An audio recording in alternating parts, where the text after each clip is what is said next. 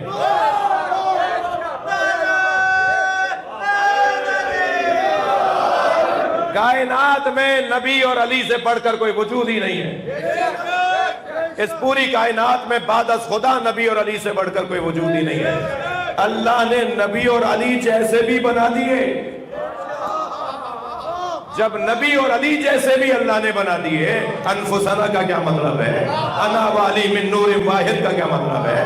علی تمہاری مثال میرے ساتھ ایسے ہے جیسے بدن کو سر اور سر کو بدن کے ساتھ. صلوات پڑھنے مولا نبی.